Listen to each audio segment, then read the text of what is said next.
चला मंडळी, आज एकदम साधा सोपा सिंपल स्वयंपाक करणार आहोत. तो म्हणजे बटाट्याची भाजी आणि पालकच्या तिखट पुऱ्या बनवणार आहोत.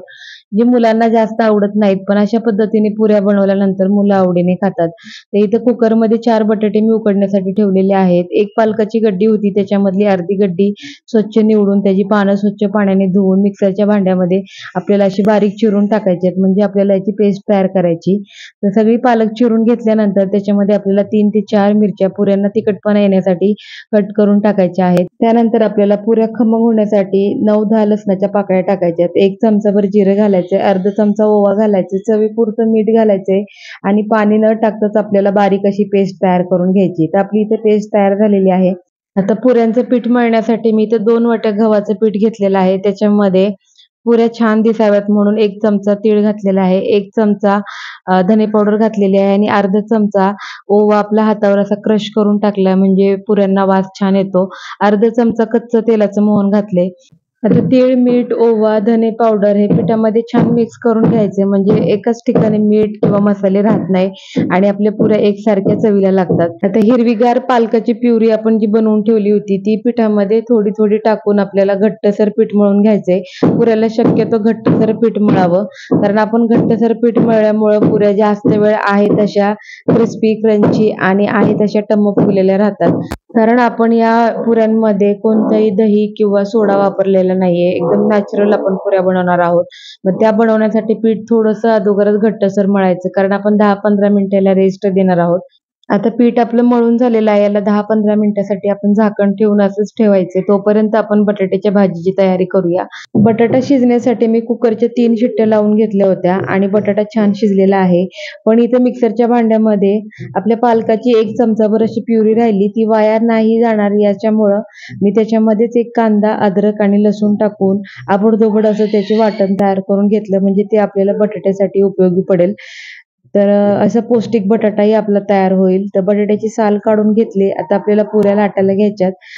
पीठ हे आपलं आहे तसंच गच्च आहे, त्यामुळं हलक्याशा हाताने पुन्हा एकदा पीठ मळून घेतलं आणि कढईमध्ये तेल पुऱ्या तळण्यासाठी गरम करण्यासाठी ठेवलं.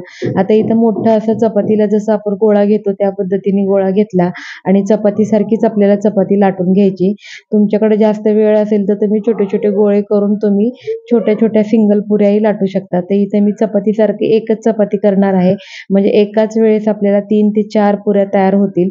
थोडंसं पीठ लावून आपली चपाती अशी लाटून घेतली. तुमच्याकडे कोणत्याही मापाचं वाटी असेल किंवा डब्बा असेल आणि तुम्हाला हव्या तशा तुम्ही पुऱ्यांचा आकार त्याला देऊ शकता. तर इथं माझी 1 चपाती झाली होती, त्याच्यामध्ये माझ्या 3 पुऱ्या बनल्या आहेत. तर तुम्ही याच्यापेक्षा जास्त जर मोठी चपाती केली तर तुमचे 4 किंवा 5 ही बनू शकतात. तर मी त्या 3 पुऱ्या अशा तयार करून घेतल्या. अशा पद्धतीने एकाच प्लेटमध्ये सगळ्या पुऱ्या मी काढून ठेवल्या, किंवा तुम्ही बनवत बनवत हे एक एक तळू शकता. तेल जास्त कडकडीत न गरम करता हलकसं गरम झालं की एक एक पुरी सोडा, किंवा जास्त तेल टाकलं असेल तर तुम्ही एकाच वेळेस 3 ते 4 पुऱ्या तळून घेऊ शकता. इथे मी 2 पुऱ्या टाकलेल्या आहेत. एकदम खरपूस रंगाच्या होईपर्यंत आपल्याला 5 ते 7 मिनिटं आपल्याला पुऱ्या अशा तळून घ्यायच्यात, म्हणजे दिसायला एकदम छान दिसतात आणि याच्यामध्ये पालक असल्यामुळे एकदम छान कलर दिसतो याचा आणि एकदम टम्म फुगलेले होतात. अशा पद्धतीने मी सगळ्या पुऱ्या तळून घेतलेल्या आहेत. पीठ घट्ट मळलेलं असलं की पुरी संपेपर्यंत आहे तशीच टम्म फुगलेली आणि एकदम खुसखुशीत लागते खाण्यासाठी. तर इथं बघा, त्याच कढईमध्ये मी आता बटाट्याची भाजी बनवणार आहे. कढईमधलं मी जास्तीचं तेल एका पातेल्यामध्ये काढून ठेवलं. 2 पळी इतकं तेल कढईत शिल्लक ठेवलं. त्यानंतर जिरी, मोहरी, थोडंसं हिंग, कढीपत्त्याचा तडका दिला. अर्धा चमचा हळद, धने पावडर, लाल तिखट आणि मिक्सरमध्ये आपण कांदा, लसूण, अद्रकचं जे वाटण तयार केलं होतं ते तेलामध्ये टाकून छान असं आपल्याला परतून घ्यायचं, कारण कांदा हा आपण कच्चाच वाटून घेतला होता, त्यामुळे त्याला तेल सुटेपर्यंत छान परतून घ्यायचं, म्हणजे त्याचा असा वास लागणार नाही भाजीला. तर मिक्सरच्या भांड्यामध्ये थोडंसं पाणी टाकून तेही विसळून मी त्या मसाल्यामध्ये टाकलं. 5 ते 7 मिनिटं त्याला छान उकळी येऊ दिली. आता उकडलेले बटाटे आपल्याला त्या मसाल्यामध्ये चाकूच्या मदतीने कट करून टाकायचे, किंवा तुम्ही हातानेही असं कुचकरून टाकू शकता. तर इथे मी 2 बटाटे होते ते चाकूच्या मदतीने कट करून टाकले आणि शेवटचा जो छोटासा बटाटा राहिला होता, थोडीशी बटाट्याला ग्रेव्ही येईल म्हणून मी हातानेच कुचकरून टाकलेला आहे.